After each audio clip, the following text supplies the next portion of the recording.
Hola, ¿qué tal? Buenas tardes, ¿cómo están? Nuevamente aquí con el equipo de Life Oncología, hoy en motivo de la celebración del mes de la detección oportuna del cáncer de mama, vamos a hablar específicamente de eso, de diagnóstico y detección oportuna. Hoy nos acompaña el doctor Emilio Murillo, ya conocido por ustedes, oncólogo médico, y el doctor Sergio Moreno Sagún, ginecólogo oncólogo. Bienvenidos, buenas tardes y pues... Tardes, gracias. ¿Cómo Buenas empezamos? tardes. ¿Quién quiere empezar? Pues yo quiero hacer una pregunta y a lo mejor tú me ayudas a responderla, ¿no? Muchos pacientes que llegan se detectan alguna lesión en la mama, creo lo más común como te llegan a la consulta. ¿Qué es lo que se tiene que hacer cuando alguien se detecta algo en la mama? ¿Qué me debe llamar a mí la atención para acudir con el oncólogo, gineco-oncólogo o empezar esa atención médica? Bueno, efectivamente, como comentas, Emilio, las pacientes llegan a consulta normalmente cuando ya tienen un tumor en la mama. Digo, ese es un estudio que se convierte ya en diagnóstico, no un estudio que lo conocemos como escrutinio preventivo. Hay diferentes grupos etarios o diferentes edades del paciente en el que, dependiendo del grupo en el que se encuentre, es la manera en la que la abordamos. Las guías internacionales nos dicen que a partir de los 40 años, si no tiene factores de riesgo, el estudio de elección es la mamografía. Este ve ciertas características de la mama, pero se puede complementar con un ultrasonido. Los ultrasonidos nos sirven para valorar las características del tumor, en este caso, o la vascularidad o algunas características en especial.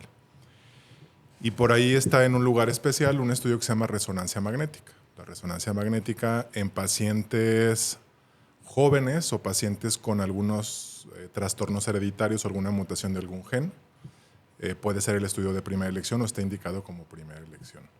Pero efectivamente... O también en pacientes con prótesis, ¿no?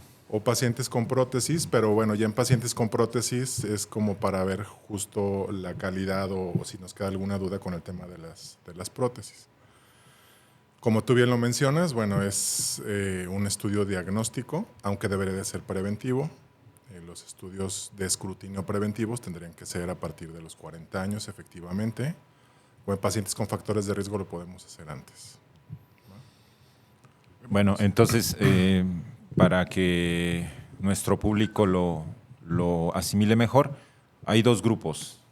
El que tú preguntas, que ya llega cuando se siente Ya algo, sospecha. Ajá. ya tiene algo, ya tiene una mama anormal, ese es un grupo. Y el otro grupo, que también lo comentó el doctor Sergio, es el paciente o la paciente o los pacientes sanos que no se sienten nada, que aparentemente no tienen ninguna lesión y empiezan a hacer el famoso escrutinio, screening, detección oportuna, es decir, detectar lesiones en pacientes sanos. Entonces, esos son los dos principales grupos. Te llega, como lo comentaba también Sergio, en nuestra población desafortunadamente la paciente o el paciente busca atención ya que tiene un tumor. Una vez que llega a la consulta, tiene un doctor, tengo un tumor, ¿cómo lo abordas, lo exploras, qué estudios le pides, por qué un estudio sí, por qué otro no, en paciente ya con una lesión?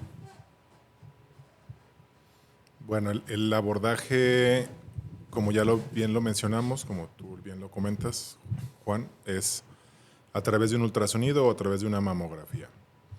¿Tienen que ir los dos o nada más uno? Bueno, el 90% de las pacientes requieren el ultrasonido porque justo ve cosas diferentes. En pacientes con mamas muy densas, con mucha fibrosis, con tumores palpables, en algunas ocasiones la mamografía o la tomosíntesis es difícil que defina ciertas características que son importantes. Obviamente el estudio de primera elección es la mamografía y de ahí podemos partir. Digo, hay una clasificación que se llama BIRATS, donde dependiendo de la clasificación que le dé el radiólogo ya nosotros definimos si complementamos con un ultrasonido. Okay. Si yo tengo menos de 40 años, igual me tendría que hacer la mamografía. Si tienes menos de 40 años o la paciente tiene menos de 40 años, el estudio ideal es el ultrasonido. Si nos queda la duda por ultrasonido, ahorita el avance de la tecnología nos ha hecho que los ultrasonidos sean más sensibles. ¿Qué significa esto? Pues que ven más cosas que antes no veían. Incluso las imágenes parecen de una resonancia magnética, ¿no? Así Digo es. que el principio físico es el mismo, pero digo de tan alta calidad Así que es. con lo que hoy contamos, ¿no? Sí, digo, contamos con equipos pues, muy sofisticados en donde ya incluso con el ultrasonido pueden ver algunas radiólogas expertas en mama pequeñas calcificaciones, microcalcificaciones todavía es complicado, pero algunas calcificaciones las alcanzan a ver y es cuando ellas solicitan o está indicado hacerle una mamografía a los pacientes. Una vez que tenemos un diagnóstico de sospecha, el abordaje inicial es la biopsia. Hay diferentes tipos de biopsias. Hay biopsias con aguja fina, son simplemente una aguja, como las de inyección, se mete al tejido, está indicada en ciertos pacientes, no es el estudio ideal, pero bueno, es un tipo de biopsia. Este lo podemos utilizar en quistes, lo podemos utilizar para ganglios. Los ganglios es un mecanismo que tenemos de defensa en la axila, es ese filtro que impide que las células malas migren hacia otros sitios. En algunas pacientes con sospecha tenemos ganglios ya sospechosos, porque estamos hablando de sospecha hasta no tener la biopsia. Tenemos otro tipo de biopsia que se llama trucut. La diferencia entre una biopsia con aguja fina y un trucut es el grosor de la aguja. Este nos permite tener un mejor diagnóstico. Este es el estudio o la biopsia ideal, donde tenemos más tejido y donde nos puede dar como más idea de que el diagnóstico que nosotros necesitamos. Y estas pueden ser guiadas por mamografía, pueden ser guiadas por ultrasonido, pueden ser guiadas incluso por resonancia magnética. Estereotaxia. O por estereotaxia, exactamente. Entonces, ¿es seguro una biopsia? Sí, porque luego... Esa pregunta es Sí, frecuentísima. ese es exacto. Si La se les corre pregunta- pues, después de la biopsia. Exacto. Hay ocasiones en las que el paciente ya llega con el comentario, con la sugerencia de la vecina, de la comadre, de la mamá, donde una biopsia tiene un riesgo. Si bien es cierto que todo tiene riesgos, ahorita tenemos un grupo de pacientes, que tú lo sabes mejor que nadie, donde no se benefician de la cirugía inicial y que no podemos estar pasando a los pacientes a quirófano como antes a ciegas. O sea, antes entrábamos, les sugeríamos a los pacientes tomarse una biopsia en el momento que estaba en quirófano y luego la mandábamos a la patología. Pero hay un grupo específico de pacientes que bueno, lo tomaremos a lo mejor más adelante, en donde no se benefician de la cirugía inicial. Entonces, ¿es seguro? Sí, sí es seguro. Si bien es cierto que los tumores son autónomos, que tienen mecanismos de protección donde de alguna manera evade nuestro sistema de protección, tenemos cierto tiempo para que un tumor tenga una respuesta ante este estímulo, que es que alrededor de 6 semanas, 8 semanas. Nosotros tenemos un diagnóstico completo aproximadamente en 3 semanas con ya el estudio, una vez teniendo el diagnóstico de cáncer de mama, otros estudios que se llaman de inmunohistoquímica moleculares, y es ahí o a partir de ahí que le hacemos o lo proponemos a una paciente hacer un plan terapéutico, ya sea cirugía, ya sea con quimioterapia. Entonces, todo este rollo es porque socialmente tenemos todavía, incluso entre los mismos oncólogos, tenemos de repente cierta disparidad en cuanto a la decisión de tomar una biopsia o llevar la cirugía primero. Digo, estarás de acuerdo, Sí. Antonio, que esto es así. Digo, resumiendo, entonces llega una paciente o un paciente con una lesión que se autodetectó, se la detectó su pareja, X, llega a tu consulta, la revisas. Obviamente es importante decir que antes de cualquier solicitud, de cualquier estudio complementario, de cualquier tipo de biopsia, es indispensable una evaluación clínica. ¿Qué nos puedes decir de eso, Emilia? Pues la evaluación clínica implica tocar, ver la consistencia de la lesión, buscar si tiene algún factor de riesgo que haya propiciado el cáncer. Todo esto lo hacemos en la evaluación inicial, ¿no? Tomamos una historia clínica. Si hay antecedentes en la familia, si usa hormonas, si sigue aún teniendo efecto hormonal o ya lo perdió, ¿no? Ya llegó a la menopausia, la obesidad. Aprovechando tu comentario, ¿por qué es importante saber o por qué se le pregunta a la paciente específicamente ¿A qué edad empezó a arreglar? ¿Cuándo dejó de arreglar? ¿Qué tiene que ver esto con todo este ciclo hormonal? El principal estímulo de crecimiento en la glándula mamaria es el efecto de las hormonas. Entonces, precisamente por eso es el principal factor que aumenta el riesgo de cáncer de mama. Por esa razón, pues tenemos más cáncer de mama en mujeres que en hombres, ¿no? El efecto hormonal está presente ahí, es un estímulo de crecimiento. Entonces, cuando dura más este estímulo de crecimiento, pues hay un incremento en ese riesgo, ¿no? Porque digo, no sé, les ha tocado luego a veces la paciente como que, no es que se incomode, pero dice, ¿por qué tanta insistencia en ese apartado de la exploración o de las preguntas? ¿Por qué tanto interés en que si mi ciclo era regular, que si tomé anticonceptivos? Porque luego si no manejas bien la información también puedes llegar, o la gente puede llegar a satanizar el uso de hormonales. Tú eres ginecólogo, tú en el ámbito no oncológico es muy frecuentemente usado, bueno, en los dos, pero también en el ámbito Sí. no oncológico es frecuentemente usado los hormonales y de repente vienen con ese concepto de que está satanizado el uso de los anticonceptivos, ¿no? Sí, bueno, el detalle es que tenemos una mala percepción, sobre todo del uso de los anticonceptivos. O sea, el uso del ahorita en la actualidad hay anticonceptivos de dosis muy baja, donde tú tienes el estímulo necesario para bloquear el tema de la ovulación. Cuando nos utilizamos un anticonceptivo en una paciente en edad fértil, no es que le agreguemos hormonas al cuerpo.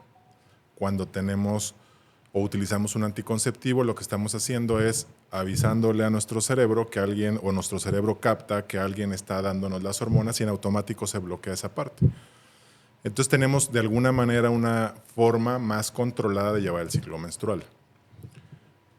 Hasta el día de hoy no hay una evidencia de que los anticonceptivos como tales nos den realmente un riesgo de cáncer de mama. Sin embargo, lo que mencionaba Emilio es que la terapia de reemplazo hormonal que se utiliza de manera indiscriminada, eso sí es un factor de riesgo. Es decir, vemos pacientes después de la menopausia, ya sea temprana o en etapa adecuada, donde les ponen los famosos pellets, donde les dicen no te va a pasar nada porque es testosterona. Ya sabemos perfectamente que incluso la testosterona es un factor de riesgo para cáncer, sobre todo aquellas pacientes que estuvieron con estrógenos como terapia de reemplazo hormonal mucho tiempo.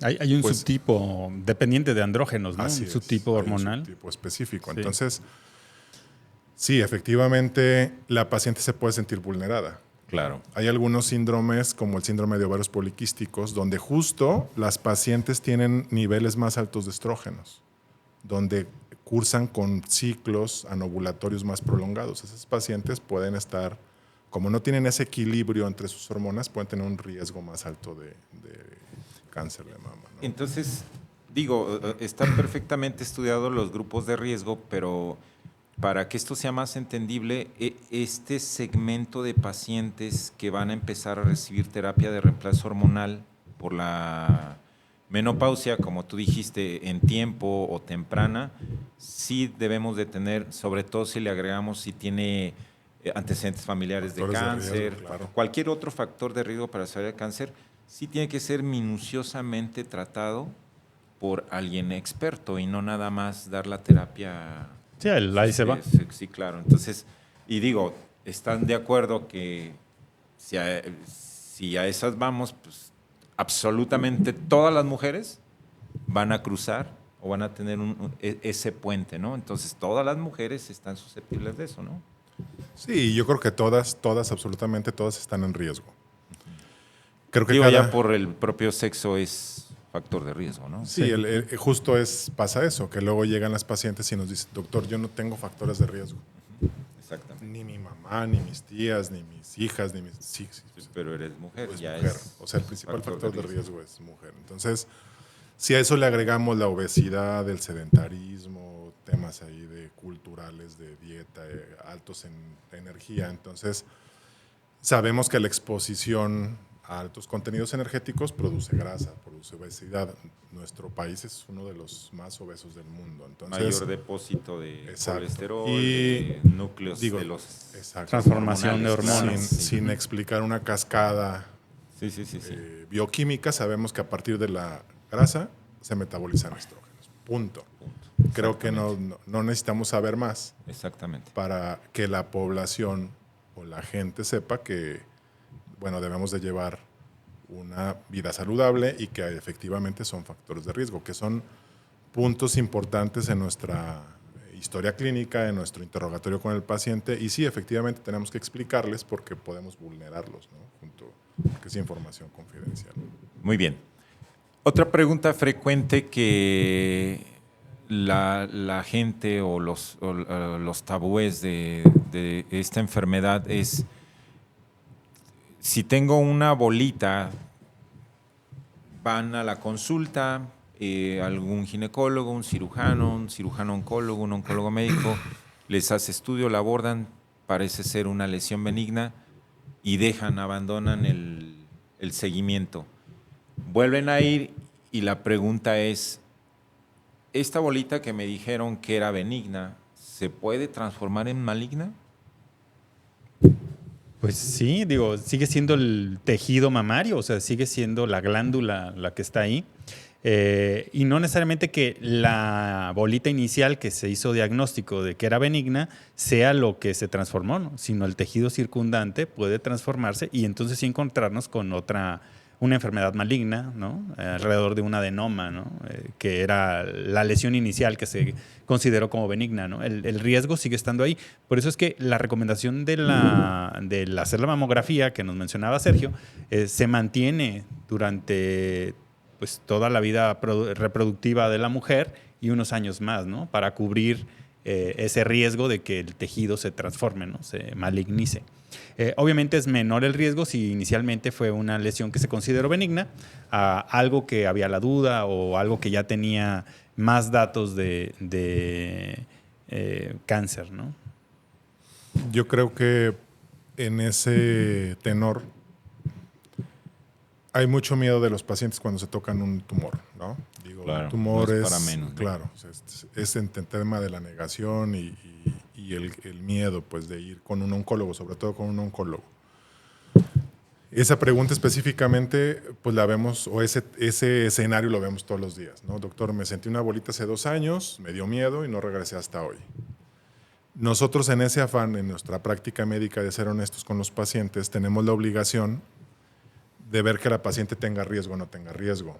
Porque si bien es cierto, hay tumores benignos como los quistes que no son un factor de riesgo para cáncer. Y muchas veces este es el problema de los pacientes. Me atrevo a decir que el 80% de los tumores palpables en pacientes sin factores de riesgo pueden ser quistes Y el estado o fibroquístico, fibroadenomas, ¿no? ¿no? O fibroadenomas. O el tema de la fibrosis, que yo no conozco al día de hoy una sola mujer que no tenga fibrosis, ¿no? Exactamente. Que luego la manera más sencilla de decirle a un paciente, ¿sabes qué? Ya no me abordes de esta manera, es que tienes fibrosis y te duele y tienes bolas y entonces tu dolor y todo es secundario a esto. Pero bueno, un quiste jamás se va a hacer cáncer. O sea, pero claro que el tejido circundante, ese quiste, sí puede hacerse.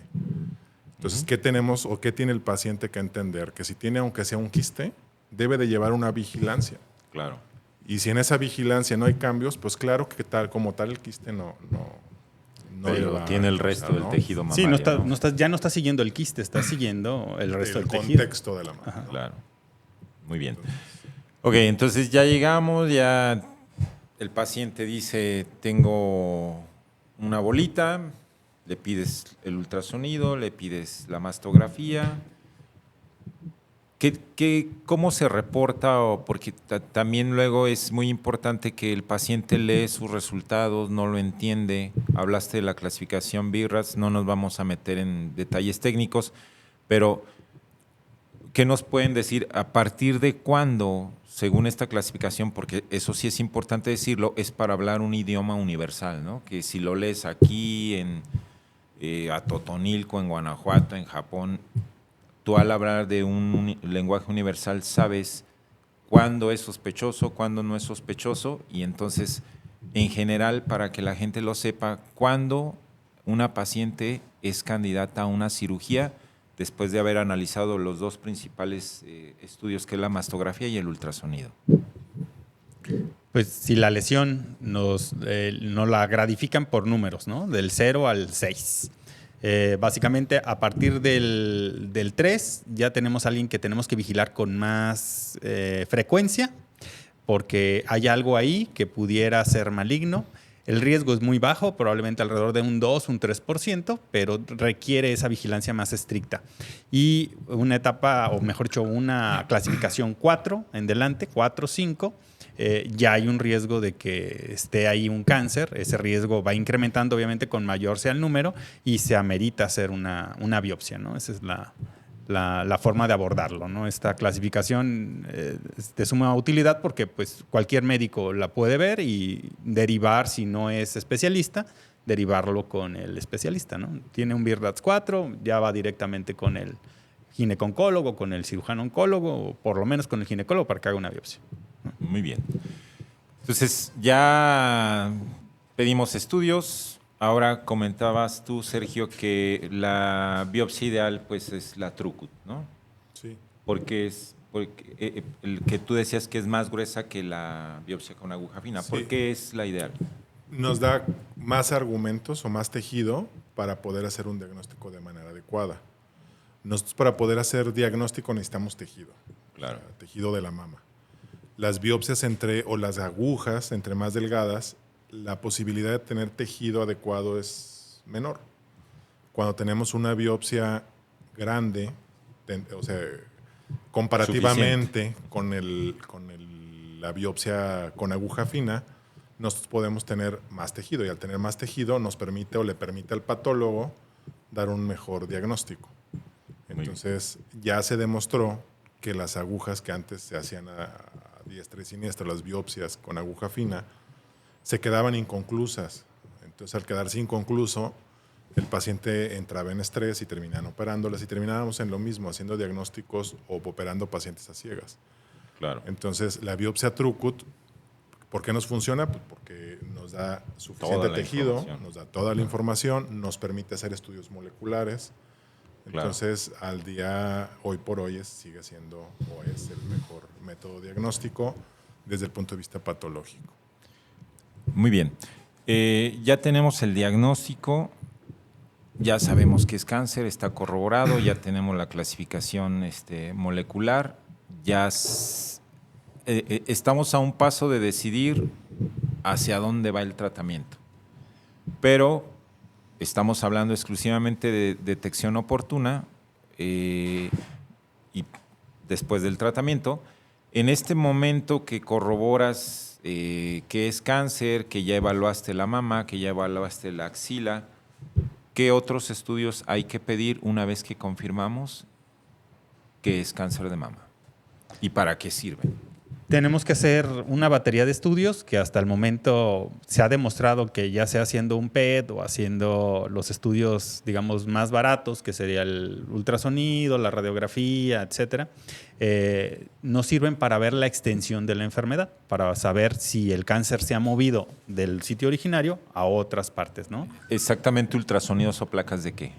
Hacemos lo que es una evaluación de los pulmones mediante una placa de tórax, una evaluación del hígado o del abdomen mediante un ultrasonido, porque son los sitios donde más comúnmente se puede alojar el cáncer a distancia, ¿no? Se mueve a través de la sangre, puede llegar a esos sitios. Y el tercer sitio más común sería el hueso. Entonces, también hacemos ya sea o placas, radiografías de los huesos o un gamagrama, ¿sí? Y esto también lo puede abarcar un solo estudio, que sería, por ejemplo, un PET, ¿no? Un PET-CT. Se hace de cuerpo completo y también nos ayuda a evaluar esa parte, nada más que es demasiado costoso comparado con el resto de los estudios y es demasiado común la enfermedad para, si lo vemos como un problema de salud, pues hacer ese gasto, ¿no? Cuando son más o menos iguales los resultados con cualquiera de esta batería de estudios. Eso es importante mencionar, ¿no? Que un PET, con el costo de un PET puedes hacer la radiografía de los pulmones, el ultrasonido del hígado y el gamagrama óseo como a 7, 8 personas. Hasta más, sí. Entonces, y cuando los hallazgos o la información que nos da son muy semejantes, ¿no? Si te vas a Salud Digna, yo creo que más. Sí, no sé si podemos decirlo. No, bueno, obviamente, qué bueno que existen lugares Baratos, sí. que podamos tener acceso a esa tecnología y que sean de bajo costo. Eso es fabuloso y digo, lo vivimos todos los días, ¿no? Muy bien.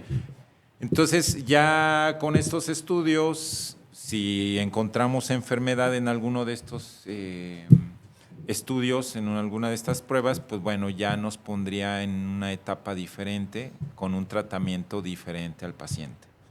Pero me voy a regresar un poquito. Hablamos ya de cómo se llega al diagnóstico, cómo se llega a los estudios de extensión para planear un tratamiento en el paciente que tiene una bolita, que está sintomático. Eso es, pues, la medicina tradicionalmente curativa, ¿no? Pero lo que toda la vida hemos discutido y que tenemos que abordar mucho más es a la medicina preventiva. Lo que hablaba el doctor Sergio inicialmente, ¿cómo abordas al paciente asintomático que en ese estudio de escrutinio sale algo sospechoso de cáncer? Bueno, como ya todos sabemos, a partir de los 40 años los pacientes tendrían que hacerse su mamografía. La mamografía es el estudio que ha demostrado que realmente salva a las pacientes. O sea, de todos los estudios que hay, es el que nos ha dicho, si las pacientes se los hacen, les va a ir mejor, ¿no? Se mueren menos. Se mueren menos. Es el estudio que por definición tiene todas las características exacto. de un estudio Exacto. de escrutinio, ¿no? Y la razón, pues, es clara. O sea, para nosotros los médicos es clara. Hay muchos mitos, digo, ahorita enfocamos tu pregunta, pero hay muchos mitos con respecto a la radiación, que no te la hagas. A la comadre le dio cáncer de tiroides, a la otra le dio cáncer de pulmón. Piel. No se pudieron embarazar, ¿no? Porque ya cada vez posponemos la maternidad, pero bueno. O les duele, porque pues Exacto. se va un apretón. O les duele, si no es un estudio cómodo, pero sí es tolerable, ¿no? Claro. Entonces, bueno, en ese tenor, la mamografía diagnostica lesiones 2 años previos a que se toque un tumor un paciente. Es ahí donde ganamos. Entonces, ¿cómo abordar al paciente? Pues de esa manera. O sea, tenemos que concientizar al paciente Es el punto. que nosotros lo que queremos es que si tiene factores de riesgo o no factores de riesgo, porque todas lo tienen, incluso ya lo platicamos, el género es un factor de riesgo, y nos va a dar cáncer, pues que nos diagnostiquen de una etapa más temprana. Entonces, esa es la forma en la que tenemos nosotros que, de alguna manera, abordar al paciente y concientizarlo, que no porque tenga algo sospechoso y aún sea positivo o malignidad le va a ir bien. O sea, todos nuestros pacientes quisiéramos tomarlos en una etapa temprana, en la Claro. que ni siquiera fuera palpable un tumor, en la que ni siquiera tocáramos ganglios, porque luego justo llegan en etapas avanzadas. Aún pacientes con un comportamiento biológico y con un tema patológico de buen pronóstico, pues el tiempo pasa y el tiempo en oncología o en los pacientes con cáncer, pues es primordial. Entonces, esa es la razón por la que todos nuestros pacientes, todas nuestras pacientes tendrían que hacerse su estudio de manera preventiva y concientizar que el que se hagan una mamografía no les va a dar cáncer. O sea, los equipos al día de hoy cada vez son más seguros. Ya Claro. no hay esos equipos viejos que eran monocromáticos y nos radiaban a todos. O sea, creo que que nomás cada veías vez... manchas, ¿no? Exacto, que cada vez no eran ni digitales, eran digitalizados, eran... De verdad, sí había y no ese riesgo, pero si ponemos en una balanza riesgo-beneficio, pues tienes más beneficio de hacerte una mamografía. Claro. Y una vez teniendo diagnóstico, en oncología nosotros tomamos decisiones en base a riesgos. Precisamente como mencionaba Emilio, ya un riesgo del 5% más en oncología es abismal. Sí, claro. Entonces es ahí cuando nosotros tenemos que abordar al paciente. ¿De qué manera? Bueno, guiada por estereotaxia, guiada por mamografía, guiada por ultrasonido, pero siempre haciendo énfasis que sí, habrá algunos casos, pacientes jóvenes con tumores que la probabilidad de que sea algo malo es menos del 5%, donde ya sabemos que son fibroadenomas o que van a ser fibroadenomas, tumores filoides. O sea, ahí cambia, ese grupo cambia en donde puedes obviar a lo mejor la biopsia porque tiene un tumorzón de 5 centímetros y con la biopsia de alguna manera solo le va a hacer diagnóstico, pero vas a terminar operándole.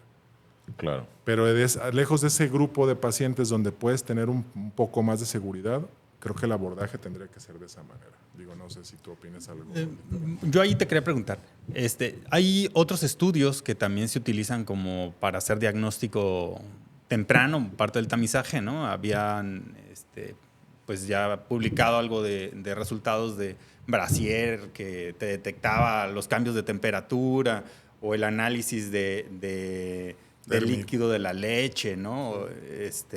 Que te pudieran ayudar para hacer diagnóstico, ¿no? ¿Qué son de utilidad, no son de utilidad? Yo creo que, digo, así como apunta la tecnología, en algún momento no tengo la menor duda que será muy importante, pero digo, hoy todavía no ninguno de esos estudios es un estándar, ¿no? El estándar sigue siendo La mamografía. la mastografía, el ultrasonido, la biopsia, ¿no? No sé, tú. No, digo, sí hay. Todo va enfocado, obviamente, al diagnóstico temprano. Obviamente no podemos dejar de hacer las mamografías. Sí hay efectivamente unos tapetes ahí como de gel que hacen que tu sensibilidad o la sensibilidad de la mujer sea mayor, es decir, que se pueda tocar algo con ayuda de esos Como magnificadores, ¿no? Así De es. sensibilidad. El problema es que esas campañas de autodetección de tumores de mama o esas campañas donde si tienes piel de naranja, cambios de color, rubor, ya eran campañas en donde en realidad es donde no quisiera ver yo a mis pacientes. Claro, por supuesto.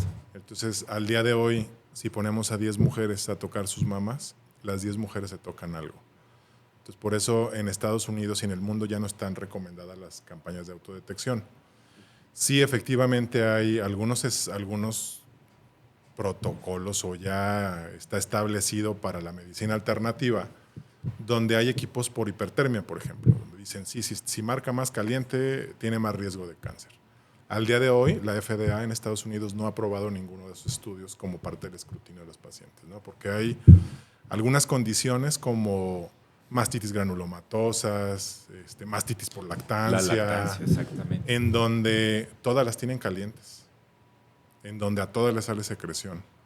Las mastitis granulomatosas, que es un tema ahí especial, son un dolor de cabeza para el paciente y para nosotros. De repente, como tiene tanta similitud con cáncer, porque aparte se asocia a un tema autoinmune, donde tienen infección, hay ganglios positivos, justo se pone piel de naranja.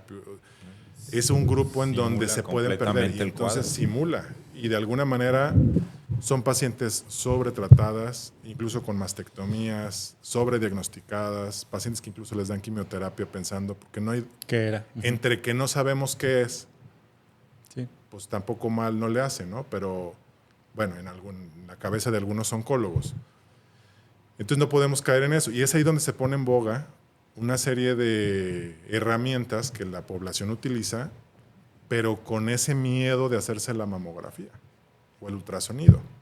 Ahora, el ultrasonido pues, no le confiere ningún riesgo al paciente, ninguna radiación. O sea, en realidad, incluso una resonancia tampoco.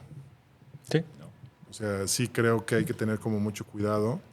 Sí llegan con 1000 cosas. Ahorita con la inteligencia artificial, pues ya te llegan cuestionando el que utilizan cierta cosa, ciertos diagnósticos. Entonces, nos estamos enfrentando a muchos cambios que nuestra postura tiene que ser muy clara. O sea, no podemos ser flexibles con ciertas cosas. Exactamente. Y digo, ahora que tocas el tema de la inteligencia artificial, creo que no hay que tenerle miedo, hay que tenerle miedo a quién la usa y cómo la usa, ¿no? El Pero criterio, digo, ¿no? Exactamente, que todavía eso no lo alcanza la inteligencia artificial. Pero la inteligencia artificial bien dirigida, bien utilizada, creo que seguramente nos ayudará muchísimo, sobre todo en el tema del escrutinio de la prevención. Otra pregunta muy frecuente en la consulta diaria en cuanto a las pacientes con sospecha de cáncer de mama es, ¿hay un estudio en la sangre que no sea de imagen, un estudio, no sé, que te tomen una muestra, la manden a analizar y te diga si existe riesgo o enfermedad ya establecida en cáncer de mama? Probablemente hacia allá vaya la tecnología, que llegue a algún punto en que sí lo podamos hacer. Todavía no se puede hacer diagnóstico con una muestra de sangre. Se requiere, como lo mencionaron, tener suficiente tejido para pintar varias laminillas, para poder hacer esas tinciones especiales que nos permitan ver qué tipo de subtipo de cáncer de mama se tiene y poder planear bien el tratamiento. Que aunque nosotros podamos en este momento tomar una muestra de sangre y recuperar el DNA tumoral de esa muestra de sangre, no podemos todavía hacer el diagnóstico como tal. Sí se utiliza, pero se utiliza después de la biopsia, después de haber hecho el diagnóstico, y además el costo de poder hacer esa detección del DNA tumoral todavía no lo hace que sea utilizable, ¿no?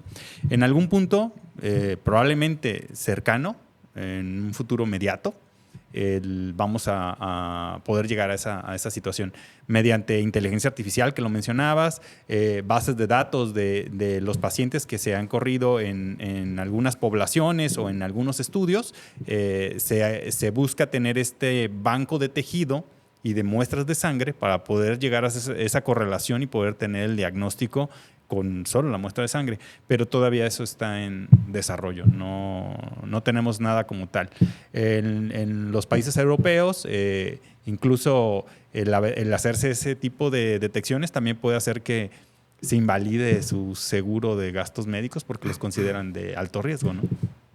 La verdad es que hay 1000 temas, 1000 situaciones que tienen que ver con la enfermedad, pero también tienen que ver con la cuestión económica, que digo, no terminaríamos de discutirlos.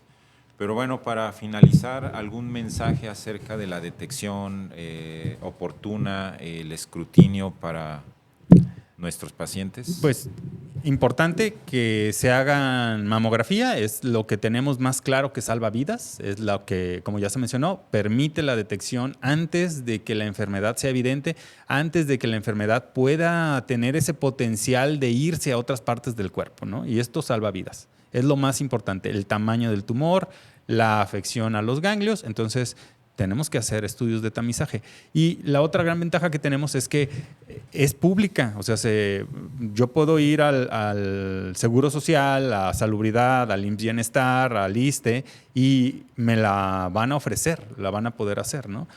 Aquí en lo que es Guadalajara se cuenta con una clínica de mama, ¿no? Por parte del IMSS, la cual permite hacer todos esos estudios a la población, ¿no? A la población abierta, que se puedan hacer ese tamizaje y que eso finalmente es una inversión más barata, si lo vemos como el pagador de los estudios, que exponerse a, ya que esté grande la enfermedad, recibir quimioterapia, recibir hormonoterapia, recibir radiaciones, la cirugía, la reconstrucción, etcétera, etcétera, etcétera. Que se quede ese mensaje. ¿Un mensaje? Pues prácticamente concluimos lo mismo. Las pacientes tienen que hacer conciencia, las mujeres tienen que hacer conciencia que pues hay que hacer la mamografía. O sea, al final del día hay que hacerla, hay que perder ese miedo al cáncer o ese miedo a que nos vaya a hacer daño la mamografía. Efectivamente, a todo mundo le sale más caro un diagnóstico tardío. Claro. O sea, independientemente de estar en institución pública, privada, como sea, sale más caro a todos, pero más al paciente. O sea, a la paciente que se diagnostique en tiempo le va súper bien. Entonces, yo concluiría con eso. O sea, perder el miedo, acercarse a gente experta en el tema, o sea, no consultar pues, a las personas que no son las expertas en eso. Hablamos de vecinos, porque luego siempre tomamos las decisiones o los comentarios de la gente que le fue mal. O sea, es lo que yo siempre lo digo a mis pacientes. O sea, puede haber un comentario muy malo, pero 1000 buenos, y siempre nos quedamos con el comentario malo. Entonces, y me refiero a que es muy doloroso, te da radiación, te va a dar cáncer. No, o sea, es hacer conciencia y perderle el miedo a ese tipo de estudios, ¿no? Yo quiero hacer una pregunta antes de que termine. La terapia hormonal de reemplazo, ¿a quién sí la recomendarías? Ya ahorita está muy bien establecido a quién sí y a quién no. La única indicación de dar terapia de reemplazo hormonal desde el punto de vista ginecológico son los trastornos vasomotores, que en términos coloquiales es que la paciente tenga bochornos que no la deje, pero ni dormir. Entonces ponemos una balanza entre el riesgo-beneficio. Incluso ni la osteoporosis, no. La única indicación es que tengas trastornos vasomotores. Pero tienes cierto tiempo para darlo. O sea, tienes cierto tiempo de seguridad para darlo. Lo recomendable es que no sea más de 2 años. Hay algunos medicamentos que no son hormonales, pero que tienen ese control en la termorregulación a nivel cerebral, que nosotros, yo como oncólogo, trato de utilizarlos para no evitarle al paciente un riesgo. Entonces, sí hay sus indicaciones. Obviamente siempre está por delante la calidad de vida de la paciente, porque puede ser que yo la quiera que no se arriesgue a tener cáncer, pero tiene una calidad de vida pésima. Mala. Entonces, claro, incluso los mismos pacientes te lo dicen, doctor, yo prefiero morirme de cáncer, pero tener calidad de vida y que usted me esté vigilando, a que no me lo dé y esté, de verdad, en algunas pacientes, esa etapa de estar en su etapa reproductiva, no reproductiva, es catastrófica. Es el tipo de pacientes que sí les podemos dar, incluso nosotros como oncólogos, pero nuestra obligación como médicos es cuidarlas. Claro. Y esto en mama no lo podemos hacer de otra manera. Es que, si te fijas, cada vez vamos a vivir más.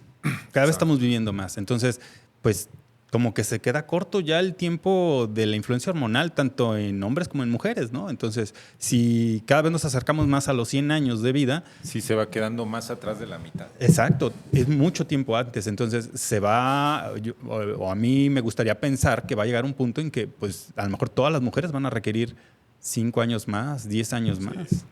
Yo creo que mientras tengas tu paciente bien vigilado, en este caso Claro. estamos hablando de cáncer de mama, es válido. Pero es una decisión compartida con tus pacientes. O sea, yo como oncólogo no le puedo tapar los ojos y decirle, no tienes un riesgo. Mi obligación es decirle, tienes un riesgo, pero es un riesgo controlado. En la mínima sospecha, yo tengo que tomar decisiones. Claro. Ya el paciente sabrá, porque muchas veces va el paciente pensando en que tú te vas a hacer como responsable de esa parte. Aunque seas oncólogo, piensa que como tú la cuidas no le va a dar cáncer. No. Esto es una decisión compartida y claro que tiene riesgos, pero efectivamente la expectativa de vida hace 30 años era de 70 años. Así es. Ahorita la expectativa de vida, por lo menos en mujeres, es mucho más alta. 10 años más Incluso por en lo hombres. menos. Sí. Incluso al día de hoy, yo veo o he visto más pacientes con cáncer de mama. Pacientes hombres. Sí.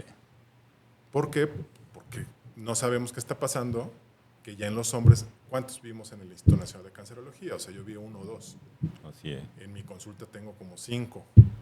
Y en estos últimos 2, 3 años, creo que son 4. Y uno Sí, de no, los sí, demás. sí, O sea, no. Y podemos hablar ahora, vivimos más. Las pacientes, después de los 60 años, la incidencia de cáncer de mama era baja. Ahora viven más y ahora ves más Aumenta, pacientes sí. con cáncer de mama en el extremo de la vida, ¿no? Sí. Y digo, podemos hablar mil cosas, pero bueno, finalmente tenemos que terminar este capítulo. Entonces, conclusión, son decisiones compartidas e informadas entre el médico y el paciente. La mastografía no te daña, te salva la vida. Y te sale más caro esperar a enfermarte que prevenir, te sale más caro económicamente y te quita años de vida. Entonces, Y calidad de vida. y calidad de vida. No lo pienses, te esperamos en Life Oncología para una valoración con los expertos. Hasta luego, nos vemos en el siguiente capítulo.